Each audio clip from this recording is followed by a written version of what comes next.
இந்த வீடியோ பார்க்குற எல்லாருக்கும் ஒரு உணர்வு பூர்வமான விஷயத்த இன்றைக்கி உங்கள் எல்லாருக்கிட்டையும் பகிரணும் அப்படிங்கிறதுக்காக தான் இந்த வீடியோ. இன்றைக்கி காலையில் பனிக்கட்டியில் லிங்கம் பண்ணி சிவபெருமானுக்கு பூஜை பண்ணலான்னு சொல்லிட்டு நான் வீடியோ எடுத்துகிட்டு இருந்தேங்க.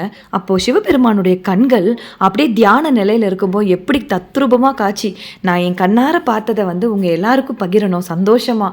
உண்மையாகவேங்க மெய் சிலிர்த்து போயிடுச்சு. இந்த காட்சியை நீங்களே பாருங்கள். உண்மையாகவே யாருக்கெல்லாம் சிவபெருமானுடைய கண்கள் அரை கண் திறந்த நிலையில அந்த விழி அழகா தெரியுது பாருங்களேன். கற்பூரம் காட்டும்போது நீங்களே பாருங்க எவ்வளோ அந்த கண்ணு அசைவு தெரியுது பாருங்களேன். உண்மையாகவே நான் இது வீடியோ எடுக்கும் போது எனக்கு ஆச்சரியமாக போயிடுச்சு. எனக்கு ஒரு டவுட் என்னென்னா, பின்னாடி ஒரு வேளை தாமரைப்பூ வச்சுருக்கேன், அதோட ரிஃப்ளெக்ட் ஏதாவது இப்படி தெரியுதோன்னு எனக்கு ஒரு டவுட். ஆனால் எப்படிங்க அந்த ஷேப் கரெக்டாக ரெண்டு பக்கம் மாத்திரம் அப்படி தெரியுமா?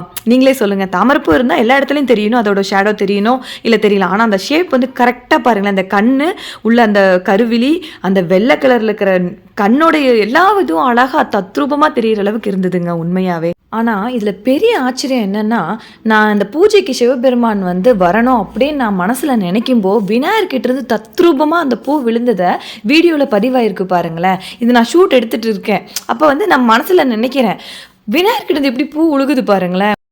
ஆத்மார்த்தமாக நம்ம தெய்வத்தை வணங்கும்போது நான் இருக்கேன்னு அந்த தெய்வமே நமக்கு உணர்வு பூர்வமாக உணர்த்தும்.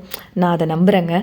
உண்மையாக இப்போ இருக்கிற காலகட்டங்கள்லங்க உண்மையாக அடிதடி, வம்பு, வழக்கு, சண்டை, சச்சரவு, போட்டி, பொறாமை, கொள்ளை, திருட்டுன்னு நம்ம போயிட்டுருக்க மக்களுக்கு நடுவில் கண்டிப்பாக எந்த மதமாக இருந்தாலும் எம்மதமும் சம்மதம்னு ஏதோ அவங்கவுங்க மதத்தில் இருக்கிற ஏதோ தெய்வத்தை, இஷ்டமான தெய்வத்தை நம்ம கண்டிப்பாக ஆத்மார்த்தமாக நம்பிக்கையோட பக்தியோடு அதை நம்ம நம்பணும், அவங்கள பிடிச்சிக்கணும். நம்ம செய்கிற ஒவ்வொரு காரியங்களையும் தெய்வத்துடைய பிளெஸ்ஸிங்ஸோடு தான் நம்ம எதாக இருந்தாலும் பண்ணும்போது கட்டாயம் அந்த தெய்வம் நான் இருக்கேன், நீ பேசுகிறத நான் கேட்டுட்ருக்கேன், உன் பக்கத்தில் தான் இருக்கேன், உனக்கு எப்பப்போ எது பண்ணணும்னு நான் கரெக்டாக பண்ணுவேன்னு சொல்லி அந்த தெய்வம் நமக்கு உணர்த்திட்டே இருக்குங்க.